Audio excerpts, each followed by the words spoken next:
नमस्कार, हरिओम, जय श्री राम। मैं हृदेश गुप्ता आप सभी का स्वागत करता हूं अपने चैनल पर। अगर अभी तक आप मेरे चैनल पर नए हैं तो जल्दी से मेरे चैनल को सब्सक्राइब करें, वीडियो को लाइक शेयर कमेंट जरूर करिएगा। तो आज हम बात करेंगे पूज्य संत श्री आसाराम जी बापू आश्रम द्वारा एक पत्रिका निकलती है ऋषि प्रसाद, जो कि बहुत ही अच्छी पत्रिका है और बहुत अच्छी अच्छी जानकारियां इसमें आती हैं।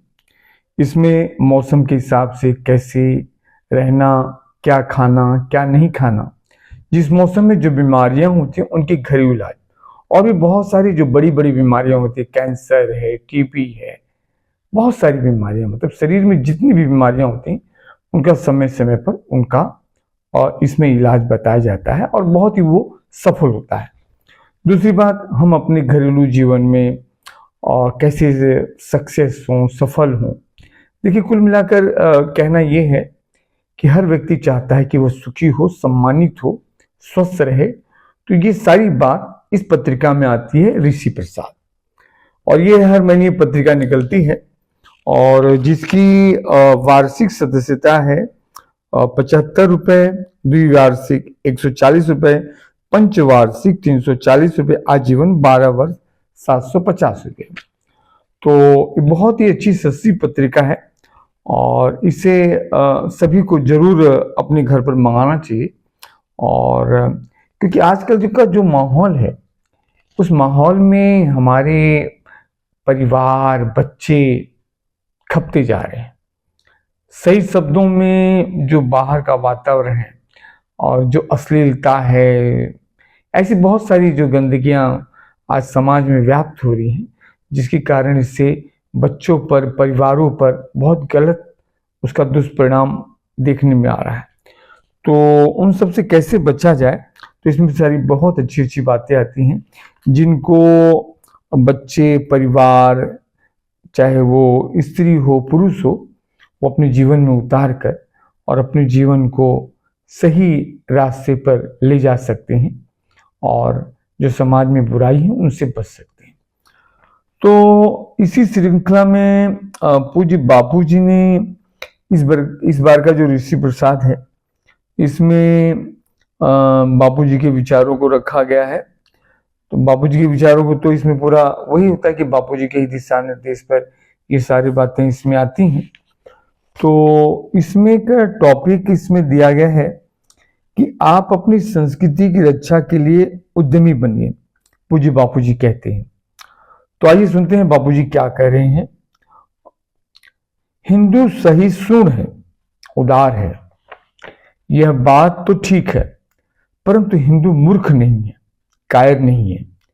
जैसे समुद्र की लहर पीछे लौट जाती है और फिर उलट कर आती है तो और जोरों के वेग से आती है, उसी प्रकार जब जब इस संस्कृति पर आक्रमण हुए हैं तब तब प्रतिरक्षात्मक भारतीय लहर तीव्र वेग से उलट कर आई है।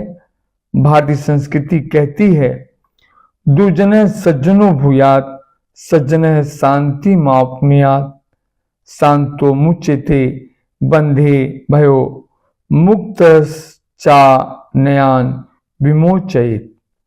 दुर्जन सज्जन बने, सज्जनों को शांति मिले और शांत आत्मा अपने मुक्त स्वरूप का अनुभव करें तथा मुक्त पुरुष औरों को मुक्ति के मार्ग पर ले जाए।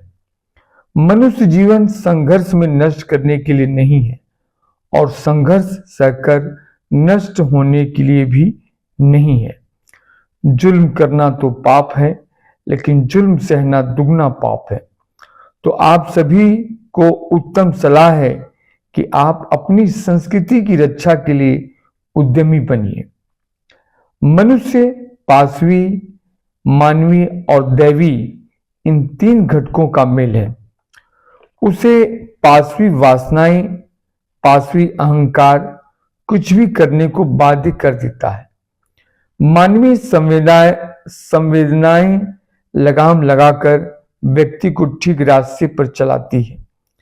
जब व्यक्ति ठीक रास्ते चलता है तो उसका ईश्वरीय अंश जगाने के लिए ईश्वरीय ज्ञान की प्राप्ति की ललक जिज्ञासा जगती है और व्यक्ति ईश्वरीय अंश जगाकर अपने को सुख दुख का साक्षी जान लेता है, मान अपमान जय पराजय का साक्षी जान लेता है, जीवन और मृत्यु को साक्षी रूप से देख के जीते जी अपने अमर आत्मा का अनुभव कर लेता है। जिस संस्कृति में मानव की उन्नति की ऐसी उत्तम व्यवस्था है, उस भारतीय संस्कृति पर इतना जुल्म और अन्याय, पांचवें अंश के लोग इतने हावी हो जाएं कि 2, 5, 25 लोगों के षड्यंत्र के कारण करोड़ों लोग व्यथित हो। अब हमको अन्याय और जुल्म को उखाड़ फेंकने के लिए अपने अंदर दैवी शक्ति विकसित करनी होगी। जो मानवीय संवेदनाओं से भरे हैं वे सत्संग में आप पहुंचते हैं, लेकिन अब दैवी शक्ति का सामर्थ्य भी अपने में लाना होगा। हमारे अंदर ईश्वरीय सत्ता की जागृति होनी चाहिए।